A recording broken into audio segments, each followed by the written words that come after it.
Hi, Tom from Fluval here. Today we're out of the lab and we're in the office and we're looking at some of the questions and concerns that you've had about maintaining your filter and how to set it up. So we're going to address this by covering a few basic points. Basically, what are the three types of filtration your filter is accomplishing for you in your aquarium? Mechanical, biological, and chemical filtration. Those are the three basic types. This is an example of mechanical filter media. The pre-filter rings available from Fluval. These trap heavier debris, allow a nice even flow of water through the rest of the filter. Biomax for biological filtration. Porous, vast area for denitrifying bacteria, helps keep the toxic compounds from being to be converted to less toxic compounds by denitrifying bacteria. Biofoam, same purpose. And here we have carbon, a chemical filter media. This traps odors, keeps the water clear, and of course we have Total Clear by Fluval C, which is a chemical filter media of the highest order. It comes with an organic scavenging resin, which enables it to last a little bit longer, pulls organics out of the water, and is super effective at keeping the water clear and odor-free. Now we're going to discuss some maintenance and how to help you operate your filter more easily, and some of the components and what to do and how to deal with them. First off, the magnetic impeller. This is the heart of your filter system. This is the only part that moves. If you'll notice, it comes on a ceramic shaft so that it doesn't wear down very easily, long lasting, and of course it's easily inserted into the motor head. Now, what's important about this in terms of maintaining your filter is that you utilize a brush set, an impeller brush set. This is available so that you can easily clean the impeller. That's got to be done on a regular basis as well, because there's going to be debris and slime that accumulates in there over time. So the brush set will let you clean off the impeller, and it will also allow you to access the impeller well and use it to clean out the impeller well within which your impeller is positioned. So we're going to pop the impeller in there, seats right into the rubber bushing. Another important point when it comes to your impeller is the impeller cover. We want to make sure that you install that properly. So you just insert the tab into the motor head, press the cover down on the shaft of the impeller, and where you see the word push on this tab, you're going to push on the tab right in front of that till you hear a click. That's where you push down on the impeller cover, on the tab in front of the word push. Next up, the O-ring. You can see that we have an O-ring. We've properly seated in the groove around the filter head.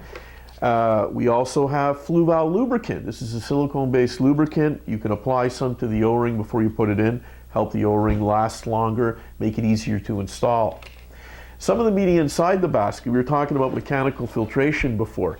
These foam blocks do that, and just like the filter or the air filter in your car, when you operate this in a tank with a lot of fish versus a car, for example, a lot of debris, a lot of debris in the air or dusty road conditions, you're going to have to maintain that air filter more often. Well, same with this mechanical filter in your Fluval Canister filter system. A lot of fish, a lot of debris. You're going to have to rinse out the foam more regularly to maintain a good flow through the canister.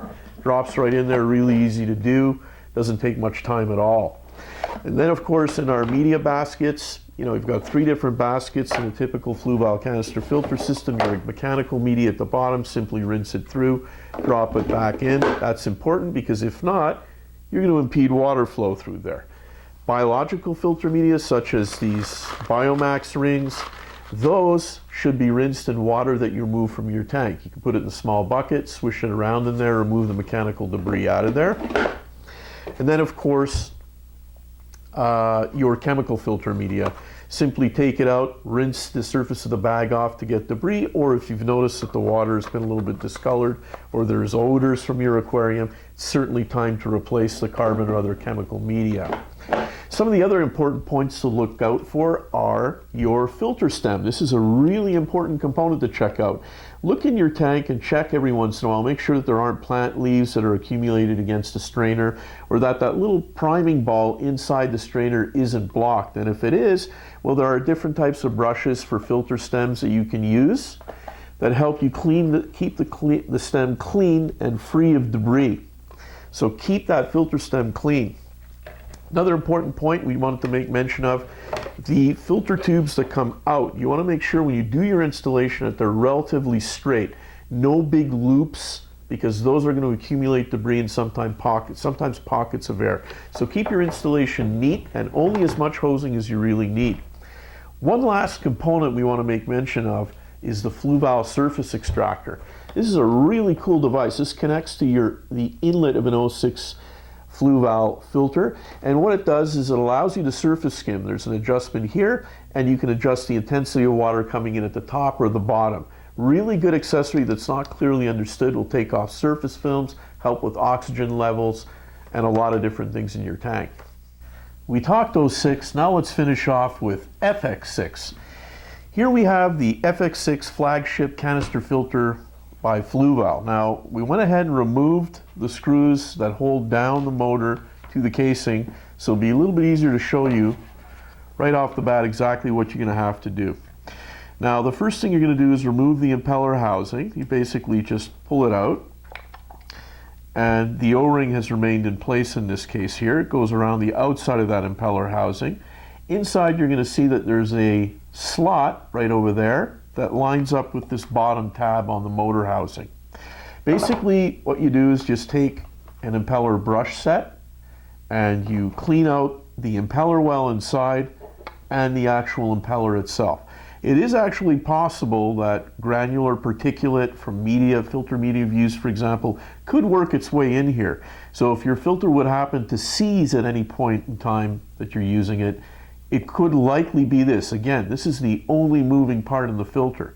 This is the first part you're going to investigate if something goes wrong. Now, of course, before you go ahead and remove this motor, you're going to drain your canister. So to install the cleaned impeller back into the motor housing, simply line up this slot with the tab on the motor housing.